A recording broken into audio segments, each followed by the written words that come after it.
এই হলো deadline communications private limited. আপনারা দেখছেন এক্সপ্রেস নিউজ, খবর নেয় খবর দেয়।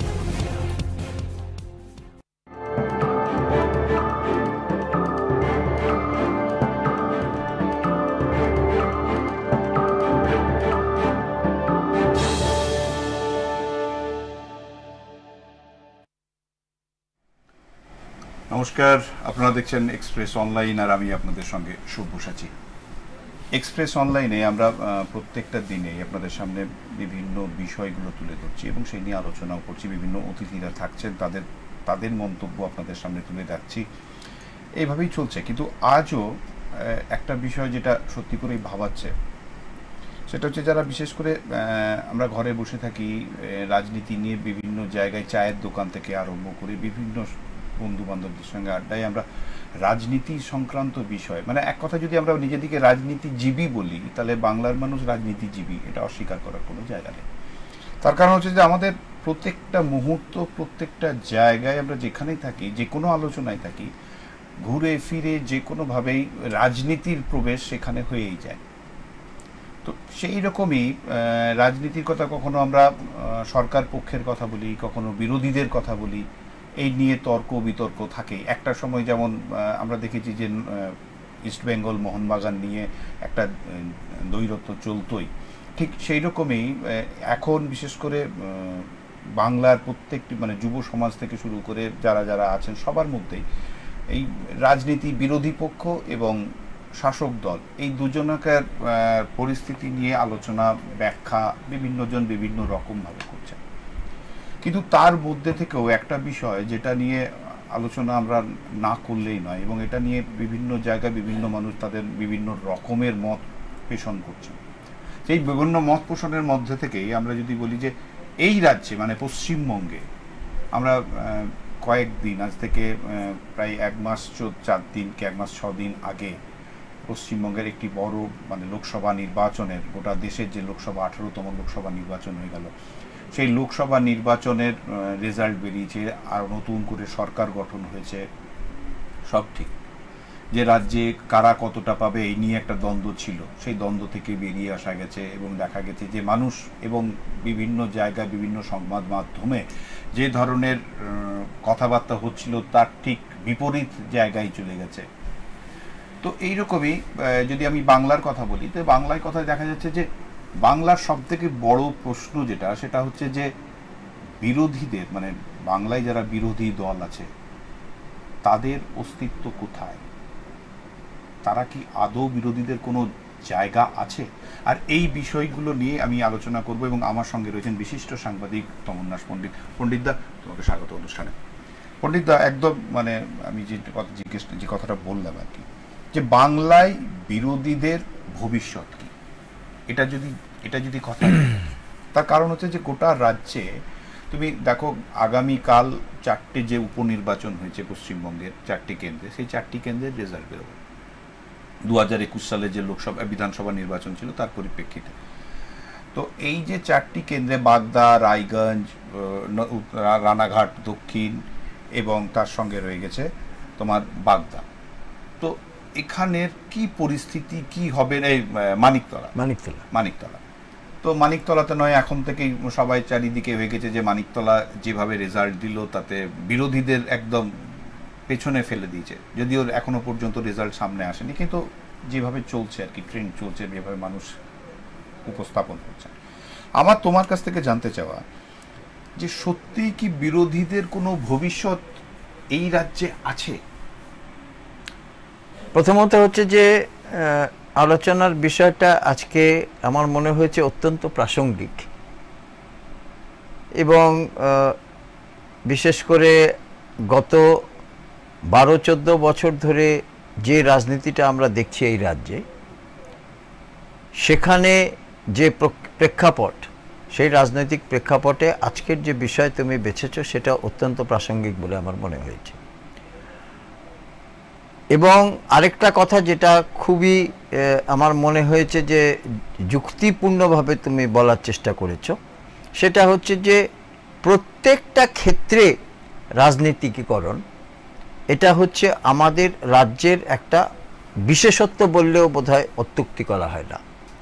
বিশেষ করে যে কোনো মৃত্যু ঘিরে রাজনীতি, যে কোনো প্রশাসনিক যে কোনো ব্যবস্থা নিতে গেলে তার বিরুদ্ধে বিরোধিতা করা, সেটাও একটা রাজনীতি। শিক্ষা নিয়ে রাজনীতি, স্বাস্থ্য নিয়ে রাজনীতি এবং কর্মসংস্থান নিয়ে রাজনীতি। ফলে আজকে এই রাজ্যে এমন একটা পরিস্থিতি দাঁড়িয়েছে যে অনেক যেটা ঘটনা যার বিরোধিতা করা হয়তো উচিত, কিন্তু অনেকেই সেগুলোর বিরোধিতা করতে ভয় পাচ্ছেন অথবা সেটা বিরোধিতা করছেন না। তার কারণ হচ্ছে যে তার পেছনে আবার কোনো রাজনৈতিক দল যদি দাঁড়িয়ে যায় তাহলে কিন্তু তার পক্ষে এই রাজ্যে শান্তিপূর্ণভাবে বেঁচে থাকাটাই সমস্যা। এক তো আমরা যেটা দেখেছি যে এটা বারবার দেখেছি, বাম আমল থেকে দেখেছি, তার আগে কংগ্রেস আমলের কথা আমরা শুনেছি যে বিরোধী দল এখানে এই রাজ্যে রাজনীতি করতে গেলে তাদেরকে কিন্তু রীতিমতো একটা কঠিন পরিস্থিতির মধ্যে দিয়ে যেতে হয় এবং শাসক দলের বাইরে যারা রাজনীতি করেন অথবা যারা শাসক দলের বিরুদ্ধে কথা বলেন তাদেরকে কিন্তু রীতিমতো তাদেরকে বিভিন্ন ধরনের প্রতিরোধ সহ্য করতে হয়, শাসক দলের অত্যাচার সহ্য করতে হয়, শাসক দলের পুলিশের অত্যাচার সহ্য করতে হয়।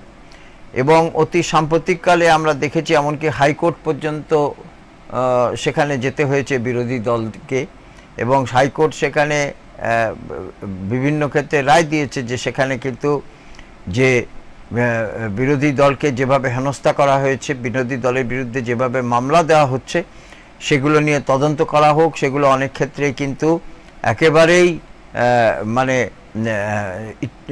একেবারেই মানে হচ্ছে যে মানে চক্রান্ত করে সেই মামলাগুলো দেওয়া হচ্ছে এবং শাসক দল সেগুলো পুলিশকে তাদের পুলিশেরকে দিয়ে সেগুলোকে ইচ্ছাকৃতভাবে সে মামলাগুলো রুজু করা হচ্ছে ইত্যাদি ইত্যাদি। যেগুলো অভিযোগ থাকে সে অভিযোগ আমরা যারা এই রাজ্যে থাকি তারা সবাই জানি। এখন কথা হচ্ছে যে কথাটা তুমি বললে যে বিরোধী দল এখানে আছে কোথায়, বা বিরোধী দল এখানে যারা আছে তারা সর্বভারতীয় ক্ষেত্রে তাদের একটা অস্তিত্ব থাকলেও এটা বলা উচিত এবং এটা সকলের মেনে নেওয়া উচিত যে এই রাজ্যে এই বিরোধী দলগুলোর কোনো অস্তিত্ব প্রায় নেই বললেই চলে। প্রথমত হচ্ছে যে আমরা যদি দেখি, তুমি যে উপনির্বাচনের কথা বললে, সেই উপনির্বাচনের কথা যদি আমরা বলি যে প্রথমত হচ্ছে যে এ পর্যন্ত এই রাজ্যে যত উপনির্বাচন হয়েছে তার মধ্যে একমাত্র মনে রাখার মতো উপনির্বাচন হয়েছিল সাগরদিঘিতে, যেখানে বাম এবং কংগ্রেসের জোট ক্যান্ডিডেট জোট প্রার্থী সে কিন্তু প্রায় 24,000 ভোটে কিন্তু জয়ী হয়েছিল এবং শাসক দল রীতিমতো মানে মুখ থুবড়ে পড়েছিল সেখানে। কিন্তু দুর্ভাগ্য কি, সেই উপনির্বাচনে জেতার 24 ঘন্টা অতিক্রান্ত হতে না হতেই যিনি জয়ী জোট প্রার্থী তিনি চলে গেলেন শাসক দলে, কারণ তিনি জোট প্রার্থী হয়ে থাকতে স্বস্তি বোধ করলেন না। আরেকটা প্রসঙ্গ তো আমি তোমাকে বলি, দুর্গাপুরের কথা তোমাকে আমি বলতে পারি যে দুর্গাপুরে 2016 সালে দুর্গাপুরের একজন শাসক দলের বিধায়ক তিনি চলে গেলেন বাম এবং কংগ্রেস জোটে এবং সেটা তার দলের অন্তর্দ্বন্দ্বের কারণেই তিনি দল ছেড়েছেন এমনটা তিনি বললেন এবং নানা রকমের তার দলের যে যারা নেতৃস্থানীয় তাদের সঙ্গে তার বিরোধ এবং ফলে তিনি টিকিট পাননি। টিকিট না পাওয়ার ফলে তিনি সরাসরি সেই নেতৃত্বকে চ্যালেঞ্জ করে তিনি দাঁড়িয়ে গেলেন বাম কংগ্রেস জোট প্রার্থী হিসাবে এবং অবশ্যই বামেদের সহায়তায় তিনি জয়লাভ করলেন এবং দুর্ভাগ্যজনকভাবে দেখলাম যে তার 6টা মাস অতিক্রান্ত হতে না হতেই তিনিও কিন্তু চলে গেলেন ফের তার পুরনো শাসক দলে। সুতরাং একটা জিনিস দেখা যাচ্ছে যে শাসক দল থেকে বেরিয়ে আবার কেউ মানে বাইরে গিয়ে বা অন্যান্য দলে যোগদান করার পরেও তারা কিন্তু আবার ঘুরে চলে যাচ্ছেন শাসক দলেই। আমি প্রসঙ্গত বলতে পারি যে অনেক শাসক দল। আরেকটা বিষয় তোমাকে আমি একটু এখানে আটকাচ্ছি, এই যে উপনির্বাচনে দুজন প্রার্থীও কিন্তু সেই একই। তুমি যদি রায়গঞ্জের কৃষ্ণ কল্যাণীর কথা বলি, আমরা যদি তোমার রানাঘাট দক্ষিণের মুকুটমণি অধিকারীর কথা বলি, এরা সবাই দলছুট। একদম, আমি তো সেটাই বলতে চাইছি যে তারা আবার কিন্তু দলছুট যেমন, এবং এক সময়ে দুজনেই তারা ভারতীয় জনতা পার্টিতে ছিলেন, তারা আবার শাসক দলে চলে গেলেন, এবং জানি না আবার তারা ফিরে অন্য দলে যাবেন কিনা ভবিষ্যতে তারাই বলতে পারেন। একই সঙ্গে তোমাকে আমি যেটা বলছি যে অনেকেই কিন্তু, এমনকি মুকুল রায় সহ, এমনকি শোভন চট্টোপাধ্যায়, তার যে সঙ্গী আছেন বৈশাখী, তিনি, এরা কিন্তু সবাই, এবং তৎকালীন বনমন্ত্রী রাজীব ব্যানার্জি, তারা কিন্তু সবাই বিজেপিতে চলে গেছিলেন। রাজীব ব্যানার্জি, সব্যসাচী দত্ত, একটা এরকম লিস্ট হলে অনেক বড়, একটা বিরাট বড় লিস্ট। কিন্তু পরবর্তী দেখা গেল যে যেই নির্বাচনটা শেষ হয়ে গেল এবং ফলাফল দেখা গেল যে সেখানে তারা কোনো দিক থেকেই জয়লাভ করতে পারেননি, তারা আবার ঘুরে চলে গেলেন তাদের পুরনো দলে, বিরোধী দল বলে কিছু রইল না।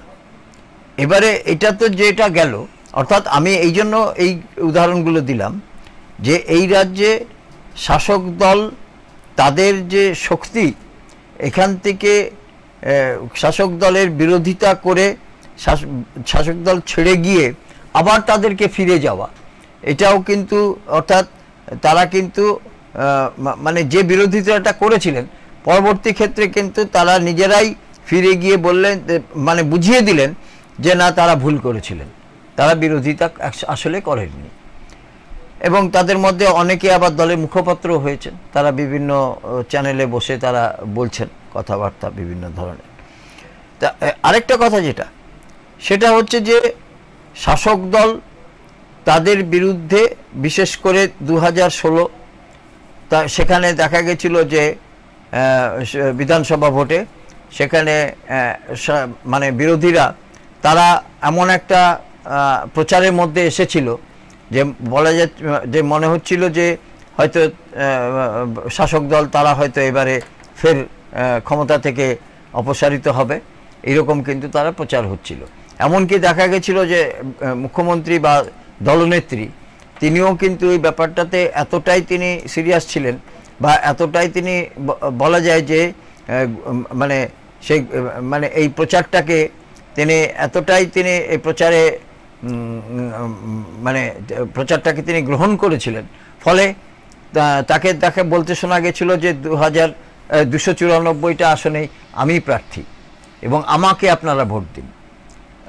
অনেক অনেক রকমের নতুন করে স্ট্র্যাটেজি তৈরি হয়েছে বিভিন্ন সময় বিভিন্ন জায়গায়, মানে দিদিকে, এবং পরবর্তী ক্ষেত্রে স্ট্র্যাটেজি শুরু হয়েছে। হ্যাঁ, এবং পরবর্তী ক্ষেত্রে ক্ষমতায় থাকার জন্য আইপ্যাককে আনা হয়েছিল, এবং আইপ্যাক তারা কিন্তু সরাসরি ভোট কুশলী হিসাবে এবং দলের নিয়মতন্ত্র কিভাবে চলবে, দল কিভাবে প্রচারের মাধ্যমে আসবে এবং সাধারণ মানুষের মনে কিভাবে বলা যায় যে সেটা হচ্ছে কর্পোরেট স্টাইলে কিভাবে দলকে নিয়ে যাওয়া যায় এবং সাধারণ মানুষের কাছে কি করে গ্রহণযোগ্য হবে, সেই পরিকল্পনা করার জন্য তারা একটা মোটা টাকার বিনিময়ে তারা মানে এই রাজ্যে কাজ আনা হয়েছিল, এবং তারা এখনও আছে।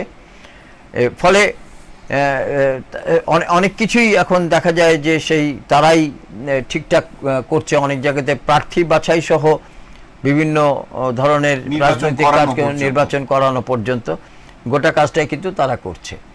এবারে যেটা দাঁড়ালো যে এটা ঘটনা যে এই রাজ্যে প্রথমত হচ্ছে এই রাজ্যে যারা বিরোধী দল তাদেরকে একটা জিনিস সবসময় মনে রাখতে হবে যে তারা কিন্তু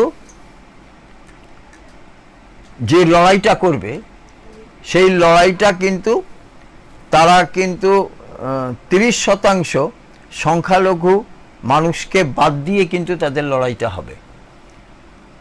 বাকি হচ্ছে, কারণ এটা বারবার প্রমাণিত যে গত যতগুলো নির্বাচন হয়েছে উপনির্বাচন সহ, তারা কিন্তু দুহাত ভরে কিন্তু এই শাসক দলকে এবং মমতা বন্দ্যোপাধ্যায়কে কিন্তু তারা কিন্তু দুহাত ভরে আশীর্বাদ করছেন এবং তারা কিন্তু সঙ্গেই আছেন, মূল জয়ের কাণ্ডালি হিসাবে কাজ করছেন।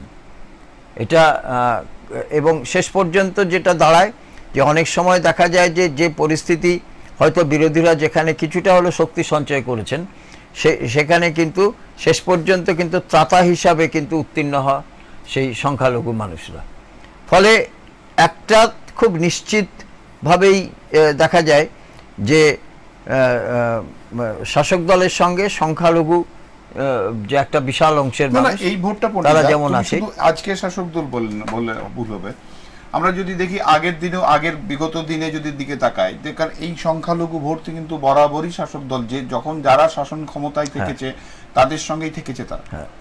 অন্য যেসব ভোট, যেটা মেজরিটির ভোট আছে, তারা যদি বা বিভিন্ন সময় বিভিন্ন জায়গায় তাদের জায়গা আছে, এবং সেটা এই যেমন ধরো তুমি যদি বলো যে মুসলিম ভোট বা যেটা আছে, যেটা অল্প সংখ্যক ভোট আছে সম্প্রদায়ের ভোট, তারা হয়তো একটা জায়গায় সেট হয়ে আছে বা একটা দিককে ধরে আছে, কিন্তু যেটা একদম যদি আমি বলি যে হিন্দু ভোট যেটা আছে, সেটা ভোটটা কিন্তু বিক্ষিপ্তভাবে বিভিন্ন জায়গায় আছে, বিভিন্ন জায়গায়। আমি এটা বলতে চাইছি যে 30-31% সংখ্যালঘু ভোটের অন্তত 98 থেকে 99% ভোট, সেটা কিন্তু একেবারে নিশ্চিতভাবে শাসক দলের সঙ্গে আছে।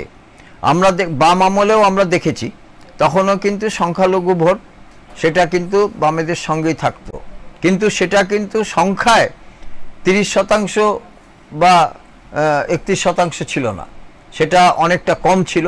এবং তাদের অনেকটা অংশ কিন্তু তারা কংগ্রেসের সঙ্গেও কিন্তু তাদের যথেষ্ট ভালো সম্পর্ক ছিল এবং কংগ্রেস যথেষ্ট ভালো তাদের ভোটটা পেত।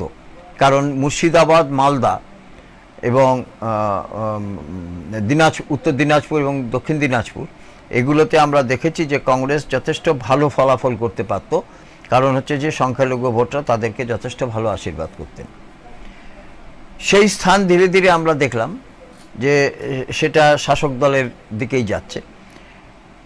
এবং পরিষ্কার বলা ভালো যে বাকি যে সংখ্যা, অর্থাৎ যে 70% মানুষ, যারা বিভিন্ন মানুষ, হিন্দু সহ আরও যারা বিভিন্ন সম্প্রদায় আছেন, তাদের মধ্যে মানে ভোটটা কিন্তু মানে একচ্ছত্রভাবে কোনো দলে যায় না, সেটাও কিন্তু বিভক্ত হয় এবং তার মধ্যে একটা বড় অংশের ভোট শাসক দলেও যায়। ফলে এবারেও দেখা গেছে যে শাসক দল প্রায় তাদের প্রাপ্ত ভোটের থেকে 1% ভোট বেশি পেয়েছে। এটা নয় যে তারা কম পেয়েছে এই লোকসভায় ভোটে। ফলে 38% ভোট তারা পেয়েছে, সেটা 1% প্রায় বেশি গত ভোটের তুলনায়।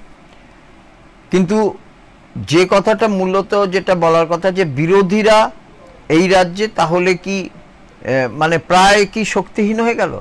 একটা কথা মনে রাখতে হবে যে 2019-এর যে লোকসভা ভোট হয়েছিল, সেই লোকসভা ভোট ভারতীয় জনতা পার্টির পক্ষে এই রাজ্যে এখনো পর্যন্ত তারা নির্বাচনে লড়াই করে যে ফলাফল করেছে, তার মধ্যে সর্বশ্রেষ্ঠ ফলাফল ছিল 2019-এ। একদম। এবং সেখানে তারা 18টি আসন পেয়েছিল এবং আরও 2-3টি আসন তারা হারিয়েছিল, যার সঙ্গে মাত্র শতাংশের হিসেবে বলা যায় যে 1000, 1500, 2000 মাত্র ভোটের ডিফারেন্সে তারা হেরেছে। ফলে তারা একটা যথেষ্ট ভালো সংখ্যায় তারা ভোট পেয়েছিল এবং তাদের এই যে এতগুলো আসন পাওয়া, এবং এটা এই রাজ্যের মানুষকে রীতিমতো একটা বিস্ময়ের সৃষ্টি করেছিল যে দলের ইতিপূর্বে ভোট 4 থেকে 5% ভোট ছিল এবং পরবর্তী ক্ষেত্রে সেটা 17% ভোটে দাঁড়িয়েছিল, সেই ভোটটা কি করে প্রায় 36-37%-এ গিয়ে দাঁড়িয়ে গেল, এটা কিন্তু একটা বলা যায় যে ম্যাজিকের মতো কাজ করেছিল, এতে কোনো সন্দেহ নেই।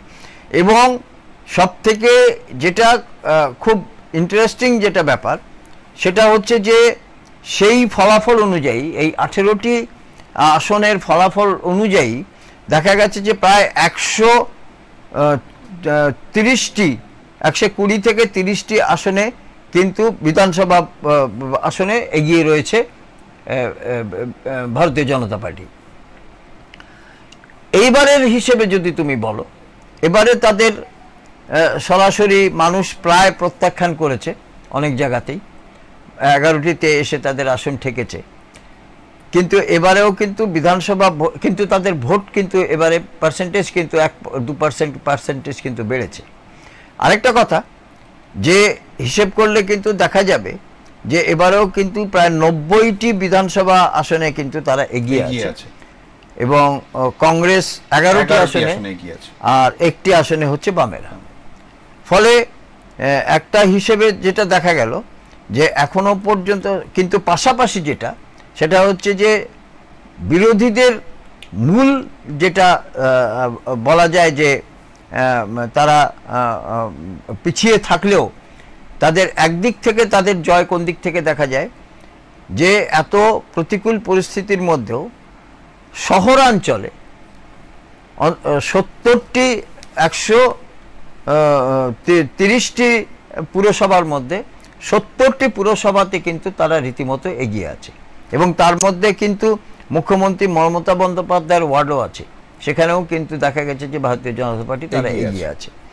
এটা কিন্তু একটা মানে বলা যায় যে শাসক দলের পক্ষে একটা খুব ছোট হলেও একটা খুব বড় আঘাত, কারণ শহরের মানুষ, এটা ঘটনা যে গ্রামের মানুষ দুহাত তুলে শাসক দলকে আশীর্বাদ করলেও এটা নয়, মানে এটা নিয়ে আমরা দেখেছি যে সৌগত রায় তিনি পর্যন্ত এটা নিয়ে বলেছেন যে শহরের মানুষ তাদেরকে একদম নিরাশ করেছে এবং গ্রামের মানুষ, গ্রামের যেসব মানুষ যারা আছে তাদের ভোটের উপরেই কিন্তু এবারের নির্বাচনের যে ফলাফল সেটা কিন্তু বেশিরভাগটাই একদম এটা শুধু আমার আরেকটা বিষয় সেটা হচ্ছে যে এই যে ধরো আমরা দেখছি আমরা এবং ভোট অফ পার্সেন্টেজের কথা বলছি, আমাদের যেটা মূল আজকের আলোচনার বিষয়ও সেটাই হচ্ছে যে বিরোধীদের ভবিষ্যৎ কি পশ্চিমবঙ্গে।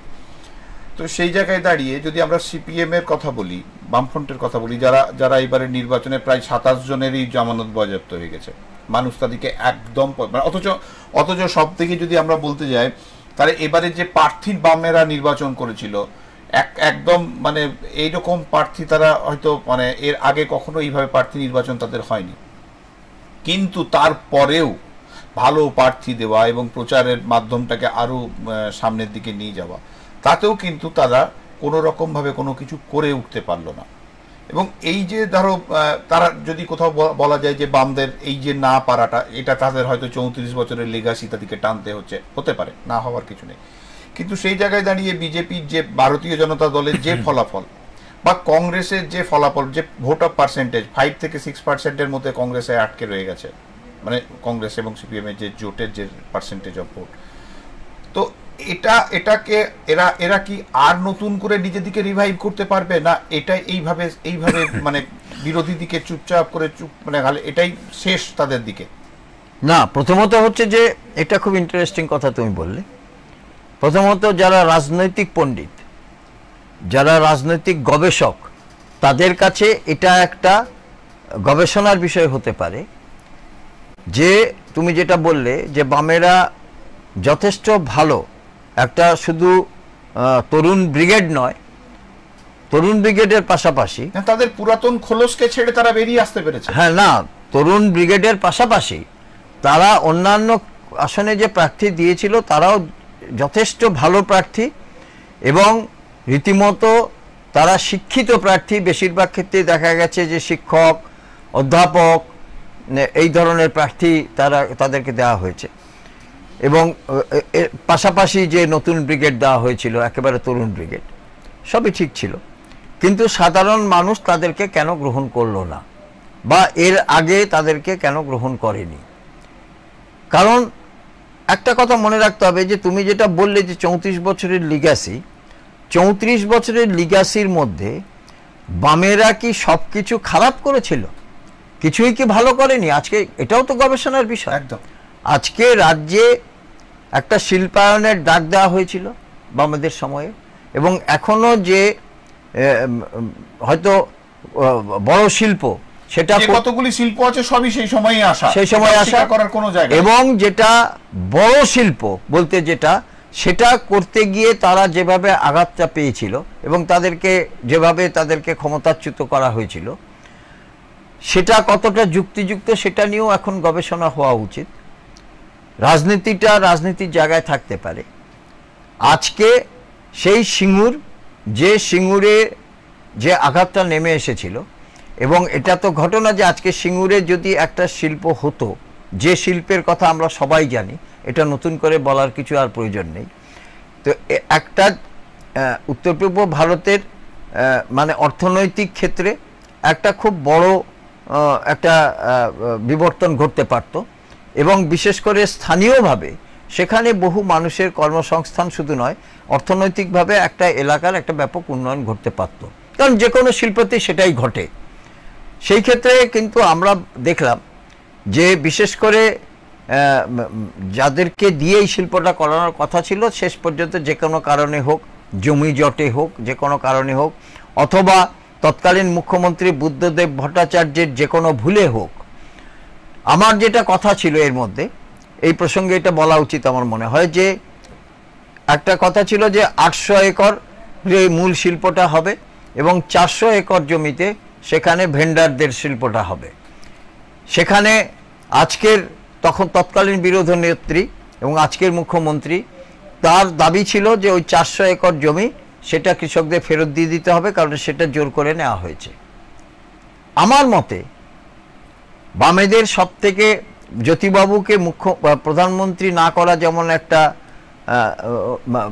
ঐতিহাসিক ভুল ছিল, একটা হিস্টোরিক ব্লান্ডার, তেমনি ওই 400 একর জমি ফেরত না দেওয়াটা এবং না দিয়ে একতরফাভাবে জোর করে শিল্প তৈরি করাটা, মানে করার চেষ্টা, সেটাও কিন্তু একটা ঐতিহাসিক ব্লান্ডার ছিল।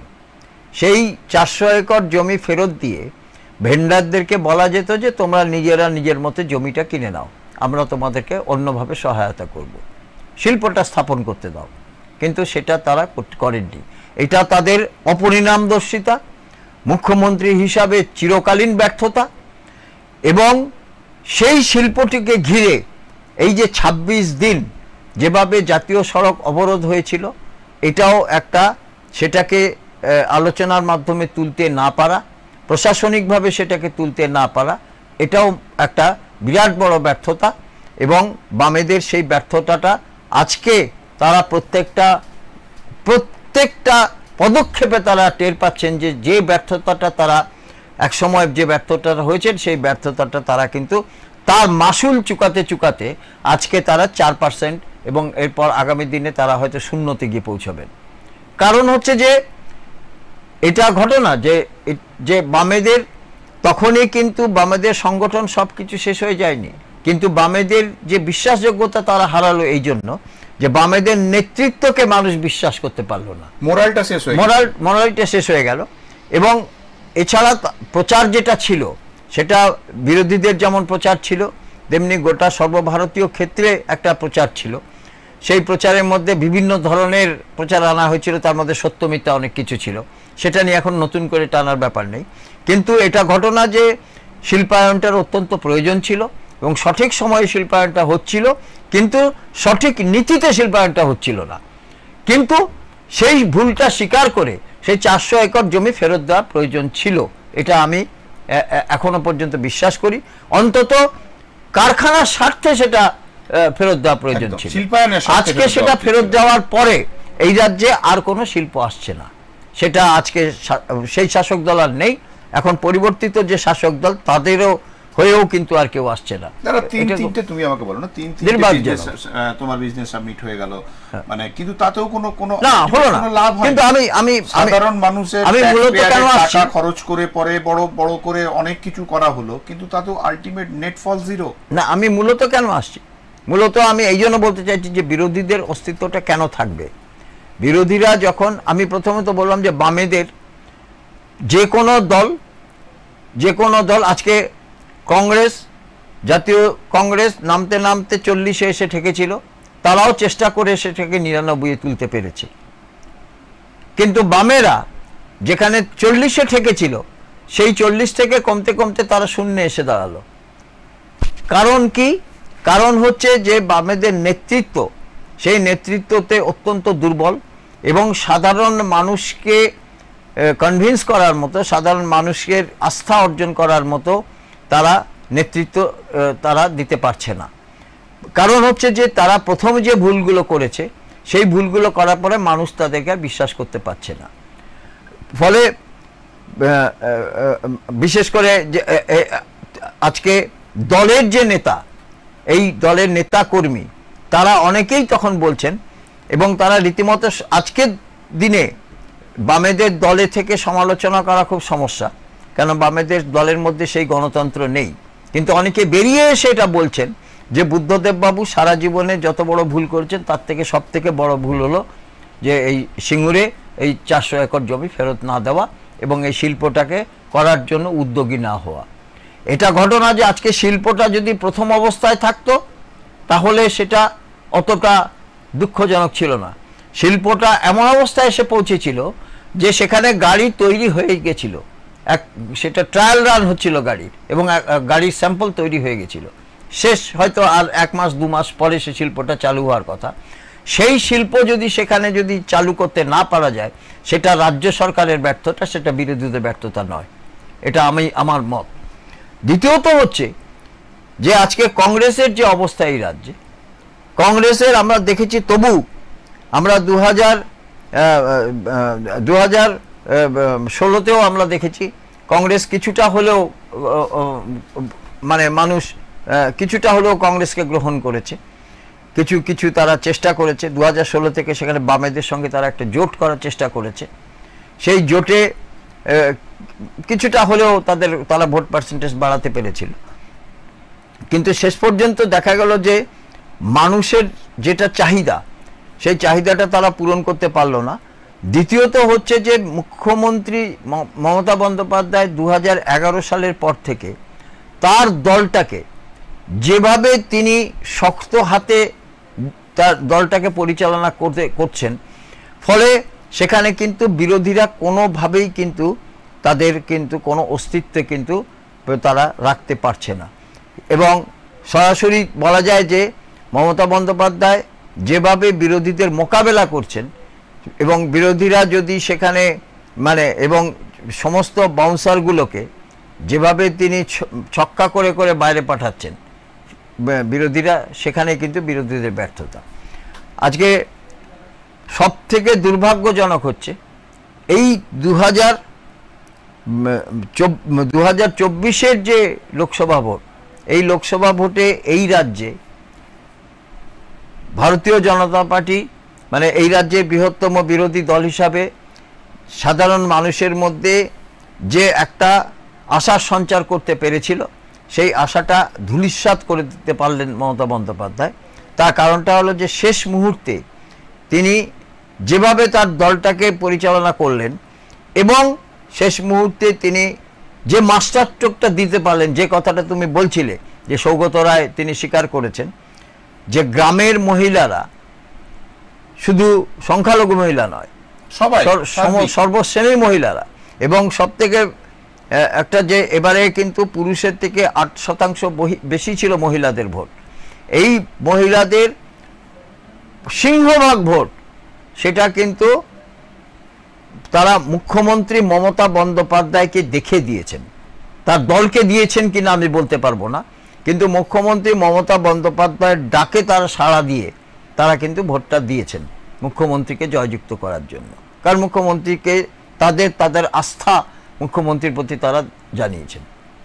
এবং একই সঙ্গে সংখ্যালঘু যারা, তারা 100 জনের মধ্যে 97 জন সংখ্যালঘু মানুষ তারা কিন্তু মুখ্যমন্ত্রী মমতা বন্দ্যোপাধ্যায়কে ভোটটা দিয়েছেন। তার কারণটা হচ্ছে, প্রথমত হচ্ছে যে এটা তো ঘটনা যে ছোট হোক অ্যামাউন্টটা আর বড় হোক, একটা 500 টাকা ছিল লক্ষ্মীর ভান্ডার, সেটাকে 1000 টাকা, সেটা আইপ্যাকের একটা পরামর্শে, এবং 1000 টাকা 1200 টাকা 1500 টাকা যার যেরকম সেভাবে, এবং সেখানে মহিলাদের সেটা একটা খুশি করার জন্য একটা খুব বড় গিফট, এটা কোনো সন্দেহ নেই। আরেকটা কথা সেটা হচ্ছে যে আরও যেগুলো কিছু প্রকল্প লক্ষ্মীর ভান্ডার ছাড়াও আরও বিভিন্ন জনমোহিনী প্রকল্প যেটা রাজ্য সরকার বিভিন্নভাবে করেছে, তার দ্বারা কিন্তু বহু মানুষ কিন্তু এ রাজ্যে উপকৃত হয়েছে। বিশেষ স্বাস্থ্যসাথী, কন্যাশ্রী, এই ধরনের প্রকল্প কিন্তু সাধারণ মানুষকে যথেষ্ট উপকার করেছে। এবং এটা ঘটনা যে কন্যাশ্রীতে যে মেয়েরা যারা স্কুল থেকে একেবারে স্নাতক স্তর পর্যন্ত, এবং সবাই একটা নির্দিষ্ট পরিমাণ টাকা হাত খরচের জন্য পাচ্ছে, এটা তো খুব স্বাভাবিকভাবেই তাদের তো একটা পাওয়া, এবং এটা তাদেরকে খুশি করা, এটা ঘটনা। তাদের ভোটটা তো মুখ্যমন্ত্রী অবশ্যই পেয়েছেন, মমতা বন্দ্যোপাধ্যায় পেয়েছেন। ফলে বিরোধীরা সেখানে তাদের সেই ম্যাচে বিরোধীরা সেখানে কোনো মোকাবেলা করতে পারেনি, ম্যাচটা তারা হেরেছে প্রথমেই। দ্বিতীয়ত হচ্ছে, যদি ভারতীয় জনতা পার্টির কথা বলো, যারা প্রতিদ্বন্দ্বী ছিল শাসক দলের, তাদের নিজেদের অন্তর্দ্বন্দ্ব এবং প্রার্থী বাছাইয়ে তাদের যে একেবারেই যে অপরিণামদর্শিতা, এবং যেটা মনে হয়েছে, যেহেতু মানে অনেক দিন ধরে, প্রায় 2 মাস ধরে ভোটটা হয়েছে, ফলে দেখা গেছে যে প্রার্থী বাছাইতেও তারা কিন্তু তাদের নির্দিষ্ট কোনো পরিকল্পনা ছিল না। তারা একেবারেই পরিকল্পনাহীনভাবে তারা নির্বাচনটা লড়েছে। দ্বিতীয়ত হচ্ছে দিলীপ ঘোষ, যিনি এই রাজ্যে ভারতীয় জনতা পার্টির স্থপতি বলা যায়, যার আমলে 18টি আসন তারা পেল, সেই দিলীপ ঘোষকে তারা শুধু মানে উপেক্ষা করলো না, দিলীপ ঘোষকে এমন একটা চ্যালেঞ্জের মধ্যে এনে ফেললো যে তার আজকে পূর্ব মেদিনীপুর দিলীপ ঘোষের একটা বলা যায় যে তার কর্মক্ষেত্র শুধু নয়, দিলীপ ঘোষ আজকে খড়গপুরের মতো বিধানসভা কেন্দ্র, সেখানে দিলীপ ঘোষ কিন্তু তার দলকে জেতাতে পেরেছিলেন, নিজে সাংসদ তো হয়েইছেন। সেই দিলীপ ঘোষকে আজকে তার যে কর্মক্ষেত্র, সেই কর্মক্ষেত্র থেকে সরিয়ে শিল্পাঞ্চল দুর্গাপুরের মতো জায়গাতে এনে ফেলা হয়েছে। এবং এটা অভিযোগ যে এখানকার যে এমএলএ আছেন, সেই এমএলএ সহ এখানকার যারা নেতৃত্ব, তারা পর্যন্ত কিন্তু দিলীপ ঘোষ কিন্তু তাদের যথেষ্ট সহযোগিতা পাননি নির্বাচনে লড়ার জন্য। ফলে দিলীপ ঘোষের কাছে লড়াইটা একার লড়াই ছিল, এবং চ্যালেঞ্জটা তিনি কিন্তু নিলেও সেই চ্যালেঞ্জকে তিনি, কারণ লোকসভা কেন্দ্রে একা লড়াই করা খুবই অসম্ভব, কারণ সেখানে প্রচুর মানুষের, যেহেতু প্রচুর বড় তার এলাকা, সেহেতু প্রচুর মানুষের প্রয়োজন সেই সংগঠিত করতে গেলে, ফলে তিনি গোটা এলাকাটা যথেষ্টভাবে সংগঠিত করতে পারেননি একা। দ্বিতীয়ত হচ্ছে যে এই বর্ধমান দুর্গাপুর যে কেন্দ্র যেখানে তিনি দাঁড়িয়েছেন, সেখানে কিন্তু একটা পানাগড় প্রায় ছাড়িয়ে গেলে তারপর থেকে যে এলাকা, সেগুলো কিন্তু 100% না হলেও প্রায় 90% সংখ্যালঘু অধ্যুষিত বিধানসভা এলাকা, সেগুলো মন্তেশ্বর, ভাতার ইত্যাদি এলাকা। ফলে সেখানে কিন্তু তিনি তার সংগঠন শুধু দুর্বল নয়, সেখানে তার দলের লোকেরা যথেষ্ট কাজ করতে পারেনি, তা যথেষ্ট প্রচার করতে পারেনি। আরেকটা কথা যে সেখানে প্রার্থী এত দেরিতে প্রার্থী দেওয়া হয়েছে যে সেখানকার যারা এখানকার স্থানীয় নেতৃত্ব, তারা বুঝতে পারছিলেন না যে তাদের প্রচারের অভিমুখটা কি হবে, দেওয়াল লিখনটা কিভাবে হবে। আমরা যেটা দেখেছিলাম যে নির্বাচনটাকে কত সিরিয়াসলি। তুমি আমাকে বলো যে তাহলে তুমি যদি বলি, আমি দুর্গাপুরের কথা, দুর্গাপুর বর্ধমানের কথা বলি, বা এই যে তুমি যে বিষয়টা বললে যে একদম কোনো রকম পরিকল্পনাহীন, মানে যেভাবে এবারে লোকসভায় পশ্চিমবঙ্গে যেভাবে তৈরি হয়েছে, এবং শুধু একটা দিক কেন্দ্রিক হয়ে গেছিল, অধিকারী কেন্দ্রিক হয়ে গেছিল এই অধিকার। একদম কথাই যে নির্বাচনে যারা প্রতিদ্বন্দ্বিতা করছে, কে কোথা থেকে প্রতিদ্বন্দ্বিতা করবে, সেটা অধিকারীদের অধিকারের মধ্যে রয়ে গেছিল। সেই জায়গায় দাঁড়িয়ে এটাকে কি আমরা এটা বলা যেতে পারে না যে একদম পরিকল্পনা শুধু নয়, মানে পরিপক্ক পরিকল্পনার অভাব, হ্যাঁ হ্যাঁ, যদি এখানে বলা যায়।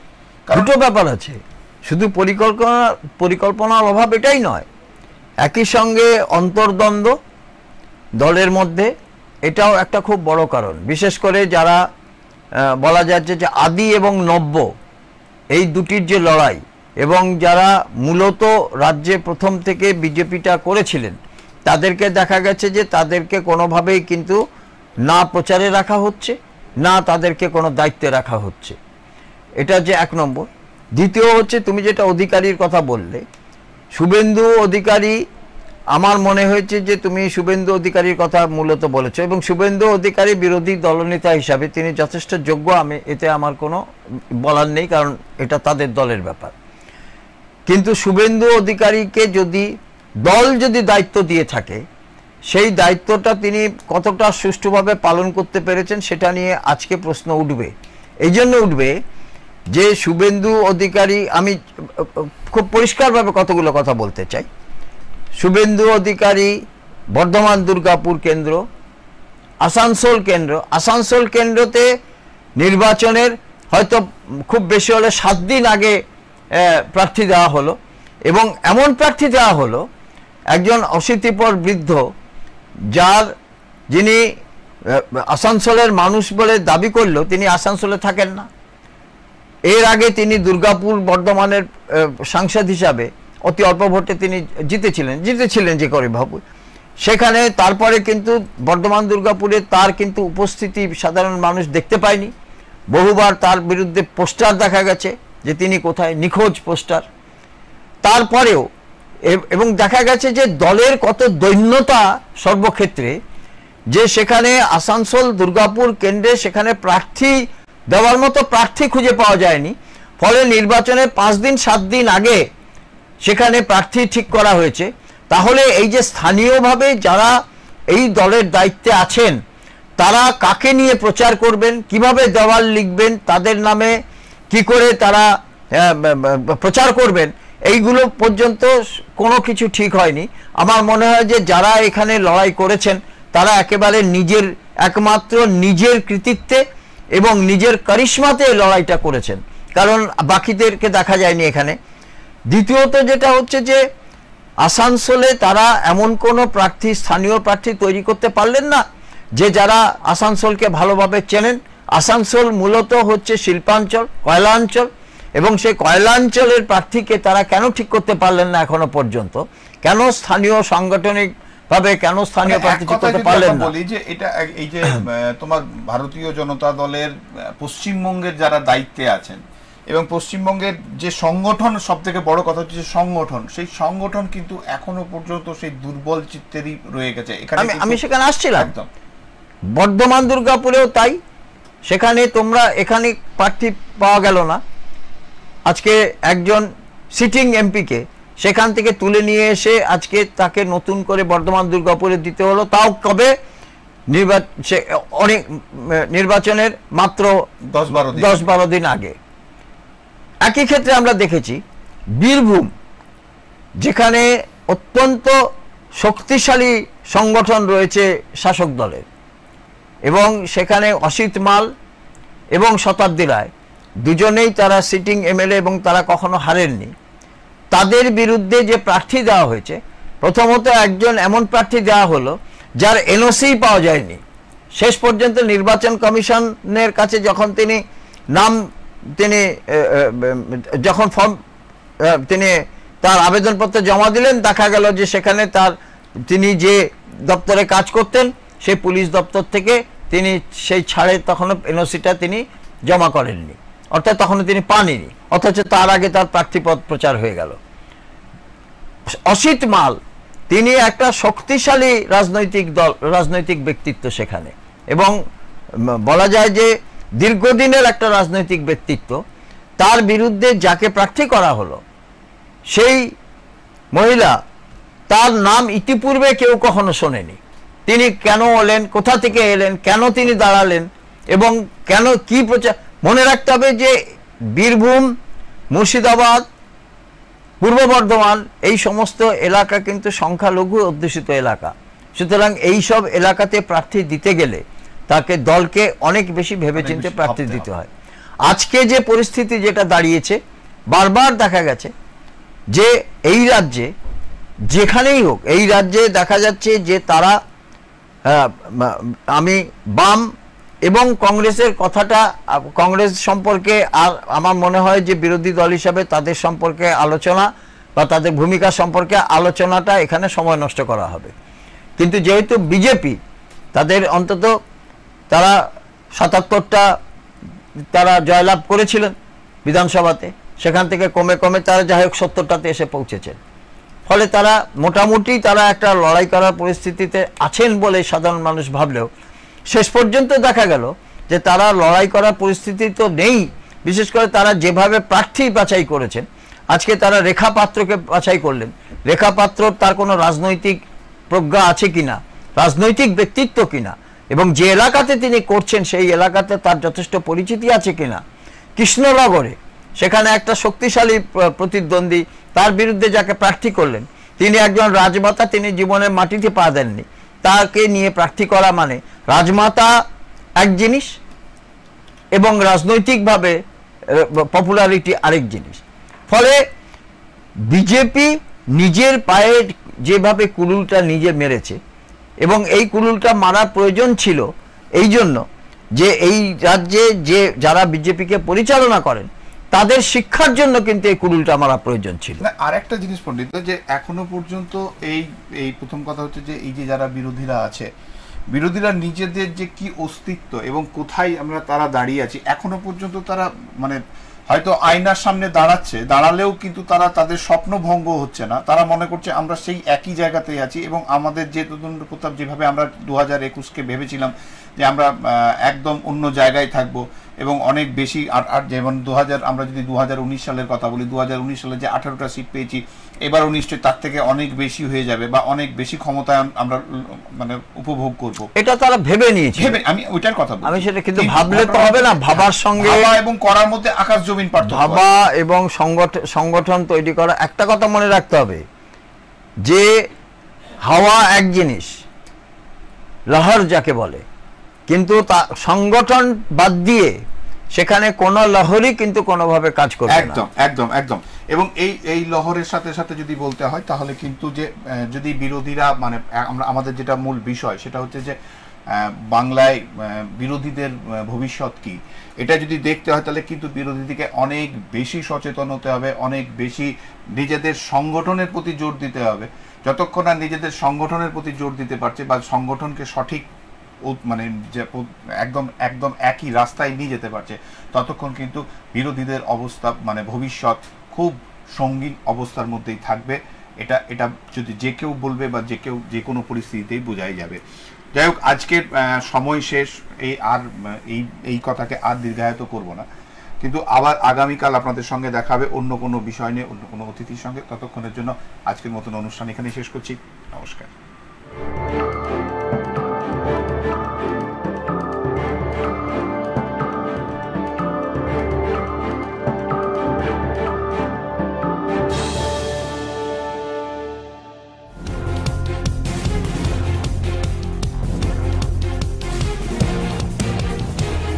এই হলো ডেডলাইন কমিউনিকেশনস প্রাইভেট লিমিটেড। আপনারা দেখছেন এক্সপ্রেস নিউজ, খবর নেয়, খবর দেয়।